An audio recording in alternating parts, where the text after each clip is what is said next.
Hi guys, welcome back to my tutorials. I'm going to go through the scene function on this video. There's a lot of cool stuff on this and it's a really fun mode to be in. I've had some really good fun discovering all the bits that this mode has.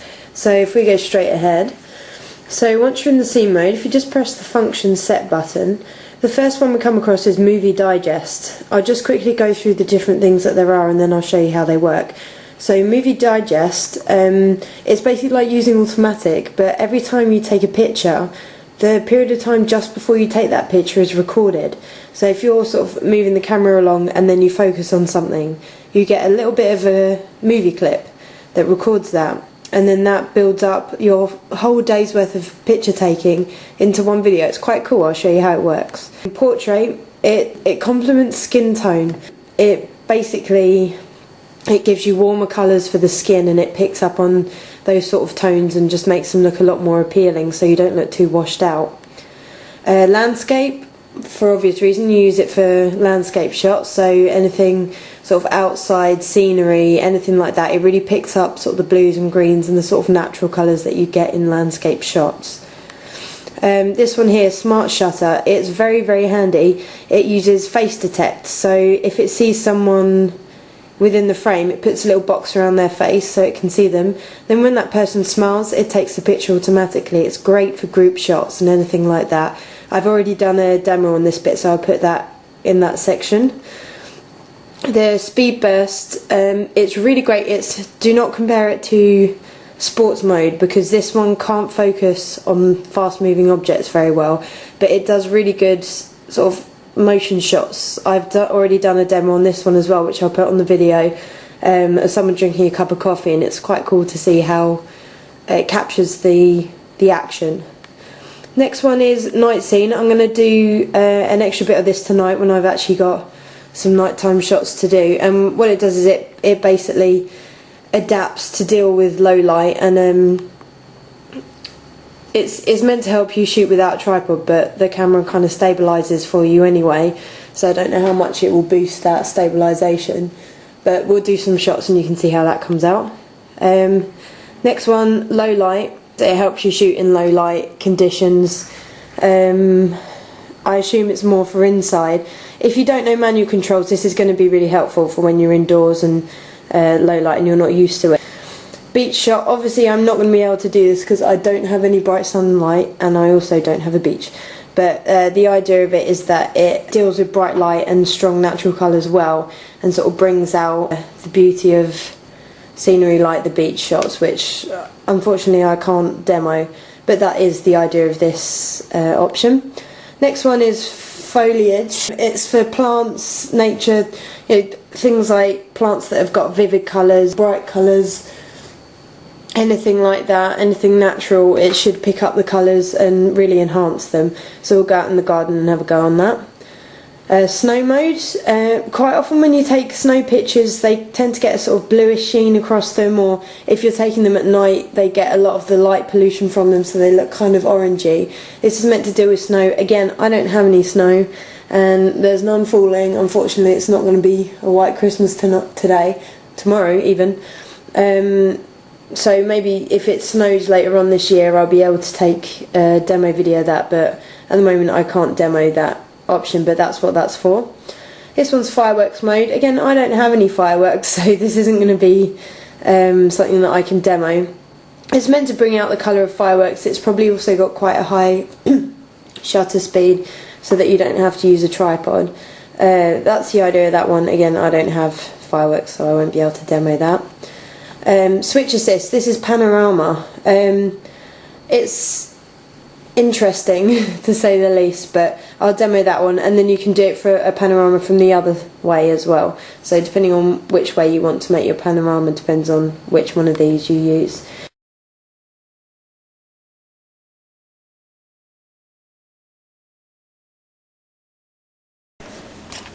Okay, one thing I want to mention for all of these modes is if we just go on to any of these modes, I'll just go on to portrait for now. If you press the, if you can see it, the manual focus and macro focus, you can change the type of focus that you've got. Macro is obviously good for very up close, so you get the little flower. Oops. So if I press this one again, and you've got automatic, which will do everything for you, and then manual focus here. Now if we talk through manual focus quickly, I'm just going to move location. Okay, so we've got this little toy here. I'm just going to zoom in on its face. Now it automatically focuses here. But say I want to focus only on one part of him, what I can do is, if I just press the manual focus button here, just go across to the manual focus option, and you'll see this box comes up. What this box is it's a focus assist, so it zoomed into one part of the picture, so you can basically pick whatever part you want to focus on, and you turn the wheel and you can see the dial going up and down on the right hand side of the screen. That's basically telling you what distance you're focusing at. You'll see up here there's a green and a grey arrow. They're usually both green, but because I've gone as far as I can to the right, I can't go any further. It's greyed it out, so I obviously need to focus back the other way. I'm trying to focus on the eye of the toy. It can take a little while to get this where you want it, and it's moving very slowly, but you can see there's still green, which means that I can carry on focusing, and it's almost there by the look of it.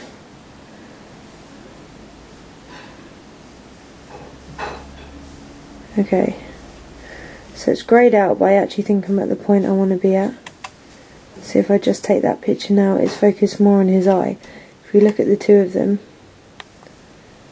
his eye's out of focus in this one, but in focus in this one.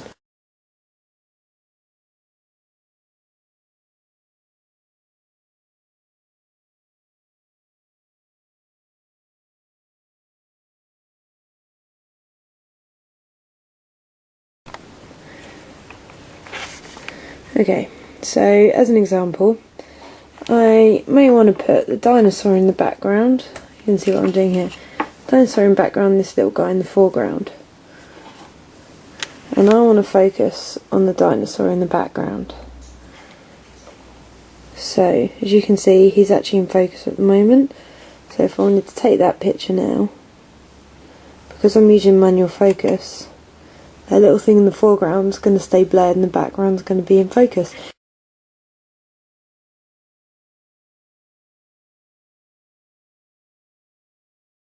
This is really handy when you've got specific things that you want in focus and things that you don't want in focus, to be able to change that yourself.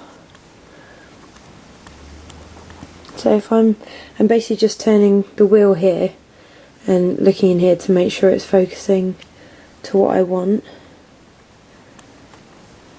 He may be too close.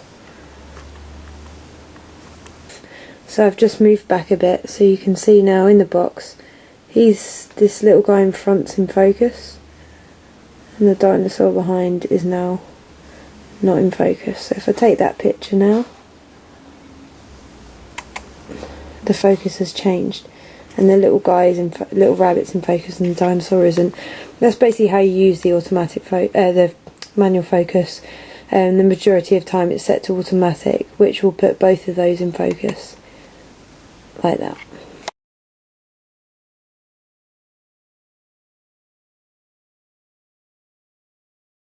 So the first thing we're going to do is go through Movie Digest.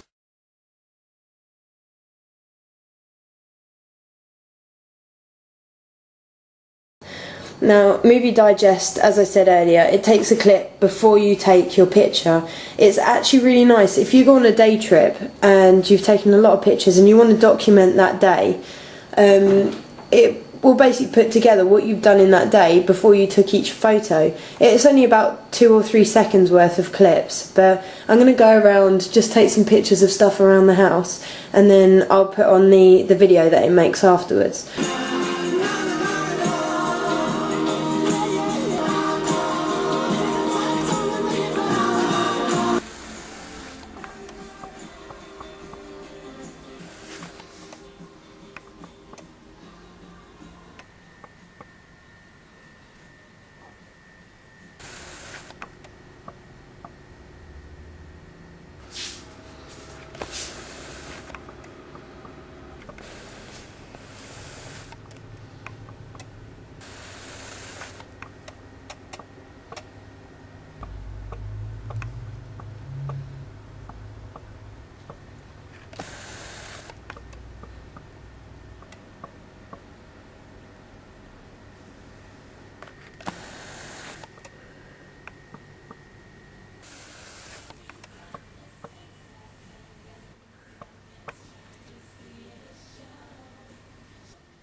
This is a portrait mode, so what it'll do is it'll change the colours to complement the skin, so you'll get warmer colours, more skin tones. So if I just take a picture of my father, it's flashing up to say that I'm shaking because I'm trying to lean on a tripod. I just take that picture.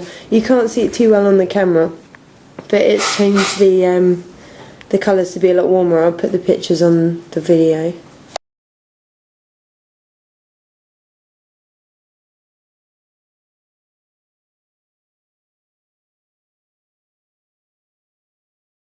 Let's go ahead with landscape. Now I'm going to use the garden outside because I don't really have anything else to use. So I'm going to take the tripod outside and then we're going to have a look at how this works out. Okay, so this is the landscape option. If I just take a picture of the garden here, you can see that it brings out the greens really, really well. If we just turn this way, you can see there's some plants on the wall. If I just zoom into that, you can see that it will see the plants, but it'll also see those trees in the background. It will really pick up everything in the shot. The important thing to remember is if you have a look at this bird feeder, it's quite close to the camera. That slides quite a way back. So what we want this image to be able to do is to capture that whole scene in focus, because the last thing you want is to be in a mountain range and the mountains in the foreground are in focus but the ones in the background are blurred. If you don't want that effect, you don't want that to be happening, and really with scenery you do want to capture everything that you can. So this mode is really good for capturing everything. In all honesty, I do find that the automatic mode works really well for scenery anyway, but this is the idea of this one, and it also should pick up a lot of the colours a lot more vividly, so you should see a lot more of sort of the natural colours coming out and the lesser natural colours just sort of fading out a little bit.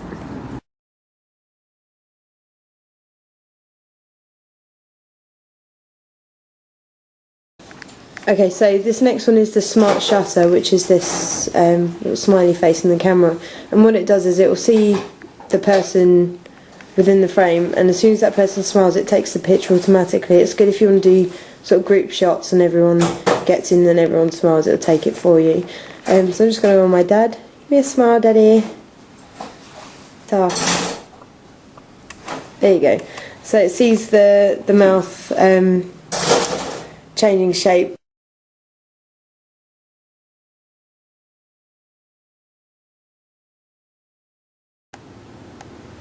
When we were doing the face detection, if you just press the display button when you're in this option, you can see that there's different types of face detection. The smile one, you know, it's very handy, it works quite well.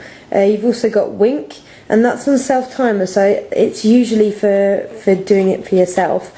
And when you want to activate it, you have to press the shutter release button, and then once you press that, it will wait for the wink before it takes the picture. It's very responsive. And so you press button to exit out of that. You've also got face self-timer, so it will just see a face. Again, you press this one, and when a face turns up in front of the camera, it will do a countdown. It basically blinks a green light to let you know that it's about to take it, and then it will take the picture. So it's very responsive, it's quite good. Press menu again to exit that. I'm going to leave it on smile because smile is quite a nice one. Additionally, if we go back into the display option, you see it's got one shot here, but you can actually change the amount of shots up to 10 that go off at that time. It's really good if you've got group shots to just have it take several in a row, just in case people have got their eyes shut in the first one or something like that. Rather than get the whole group to take it again, you're more likely to get a successful shot if you get several in one go. So that's that. One thing I did want to mention was in all of these options here, you can change the exposure just like you could in the sports mode. So you just press that top one, and then you can turn the wheel up or down in case the lighting's not right.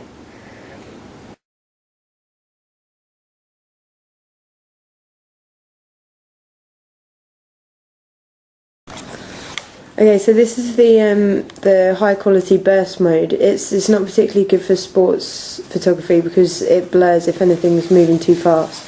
But it's good. I did this test earlier with my dad, where he was just drinking his drink. So if I just select that sports mode, If you just start now, Father, and we'll go, and you'll see it processes those images. As long as you're keeping yourself quite still, it gives you quite a good result.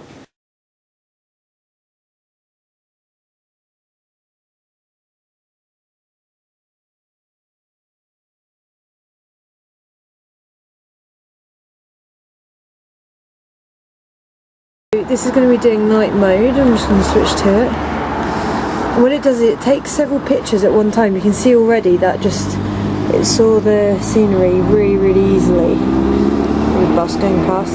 The way the night mode works, it takes several pictures at once. I'm just going to take a picture now. So it takes several pictures at once, and then it basically builds them all together to make one image.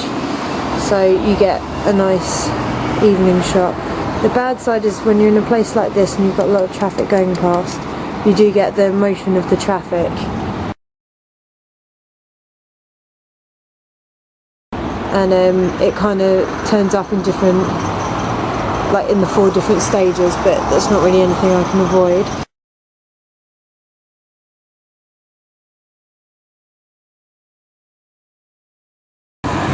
I'll take another picture here.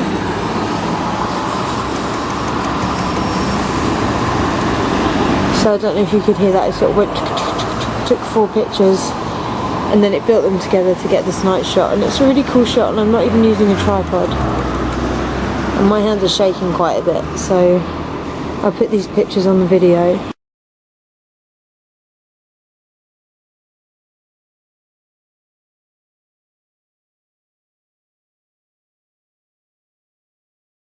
Here I'm going to just work on the low light conditions. This may look a lot brighter than it actually is in this room. I don't know if I can take this away. You can see that it's, hello, I'm in the piano. It's not that bright in here, but the camera's compensating for it. And if we just take an image, you can see that comes out really clear. It's really not that bright in here. If I just zoom into this little China doll here.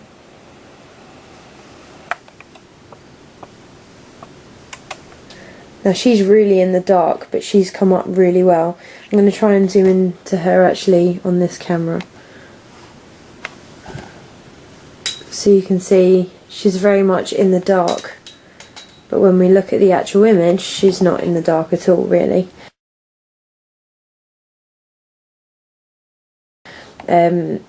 Because it's learnt to compensate with that low light. I'm going to move to a different room and see how it works out in there. Okay, so in this room you can see how dark it is because you can barely see the camera and the settings in my hands. I'm just going to turn the exposure down because I was messing around with it earlier. Go away menu. Just zoom out. So this room, as I say, you can see how dark it is because you can see how dark I am in here. But this camera's really, it's picking out really well considering how dark it is. If we just zoom in here, there's a couple of water bottles, so I'm just going to take those. And that picture is so clear, I'm going to have to put it on the video because you can't really appreciate it here. If you just hold down the shutter, it flashes up with the settings that you're using. So this is a 15th of a second. And it's 4.5 aperture. This is really handy if you're starting to learn low lighting. It's good to know what sort of settings these use for when you move on to manual.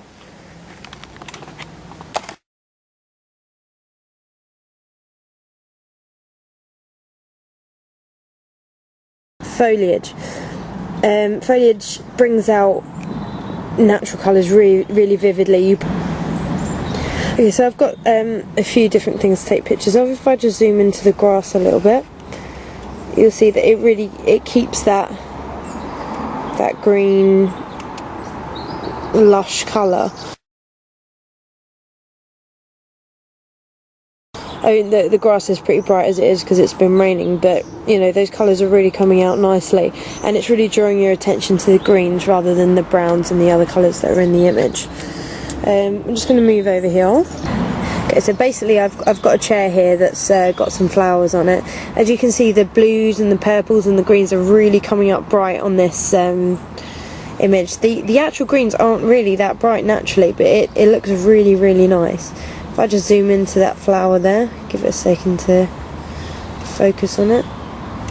Let's take a picture. It's really brought out the purples and the greens. If we just take a picture of these down here, you can see the comparison between the two. I do notice that it doesn't go particularly macro, which in my opinion for plants isn't particularly wonderful. Obviously I'm having to zoom in and out to actually get these in focus.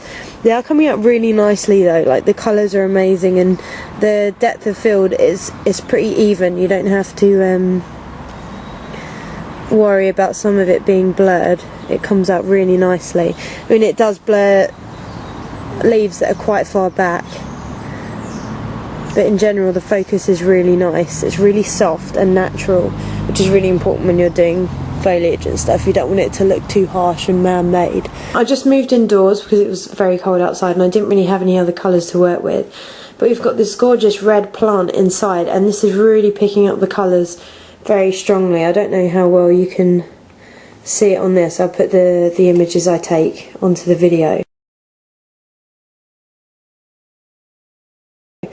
But they are really picking up those colours, really lovely. Whereas they'd be quite, yeah, you can't see this very well in the video, but I'm going to put it in. But you wouldn't see these colours as well if you were not using this mode. I don't think this is the main focus. It's the colours. It's picking up a lot of the detail of the plant. It's really coming up nicely.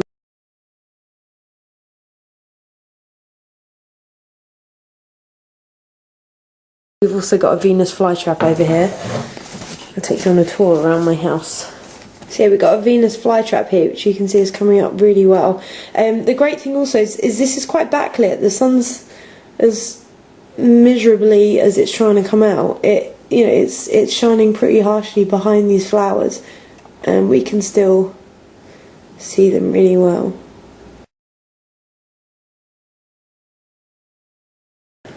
And lastly, we've got the banana bowl here, which yeah,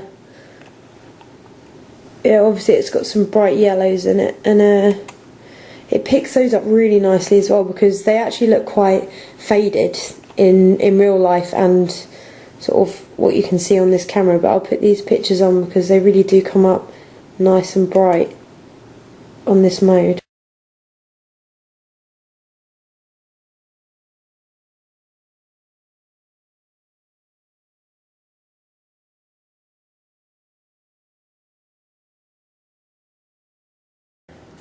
So the next bit we're doing is the switch assist, which is basically Panorama. The big downside to the Panorama on this camera is that it doesn't stitch it on the camera. You have to use the software that comes with the camera. I'll try and demo that if I can. I don't know if I'll be able to record the screen, but actually yes, I should be able to record the screen. Anyway, so what you do with your Panorama, you take your first shot, so I'll just take that one there, and then it shows you the edge of that shot. So obviously it's showing me the edges. You can see it's doubling up here. It's saying overlap them. Don't try and line them up, overlap them, because when you overlap them, the software can see how the joins come across. So try and make it as accurate as you can. Obviously I've overlapped these and it will look wrong to begin with, but we'll overlap them and see how it goes. Obviously this is going to look weird to you because the camera's at a funny angle. But anyway, I'm going to demo that on the actual computer so you can see it. So once you're done, just either press set or playback. You can see the 3 pictures that you've taken, and then when we go into post-production in the software I'll show you how to do that. So that's that option. You've also got the option of going the other way, so from right to left rather than left to right.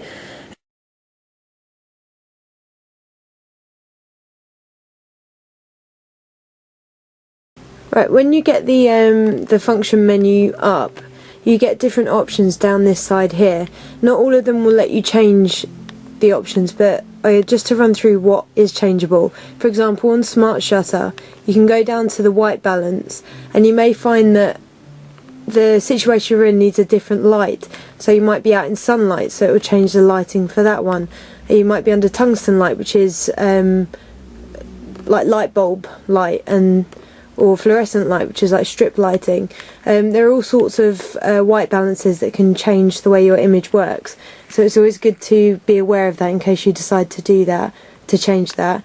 There's also the My Colours. My Colours colour effects. So you've got things like vivid colour, so it will bring out and contrast a lot of the colours in your image. Neutral, so it will decrease the colour saturation, so it's not as strong as what it would have been naturally. Sepia, it's the old sort of brown looking photo. Black and white, there are all these.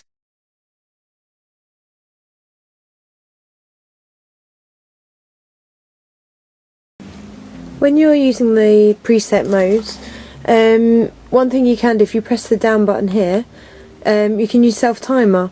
It shows you different ones. You've got self timers off there on that one. You can have it on a 10-second timer, a 2-second timer, or a custom timer, so you can pick for yourself how long until the timer goes off. We'll talk about using the custom timer on another video, but just so you can see the way that this works is when you use a 2-second, I use that a lot when I was doing long exposure, so I didn't move the camera around when I was doing the shot when I pressed the button to take the picture. But obviously self timer can be used for group shots and things like that as well. So yeah, that's your self timer, and you can use that on any of those preset options. All these sort of colour settings that you can change. There's also these options down here which I cover in my auto mode video if you want to have a look at those. The only other mode that I think is activated in these presets is the single shot one. So you see this in low light. It allows you to go from a standard single shot to a multi-shot with autofocus. So you've got these extra options on top of all these other things that you can customize within the presets.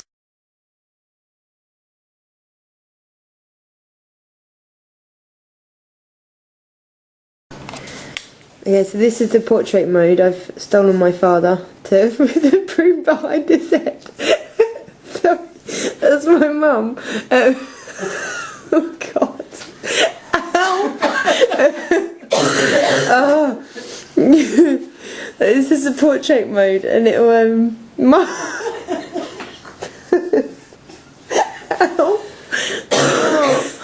Oh. That to whatever. Recording anyway. You can do what you want to do. Right. My God. Vad sådär, det är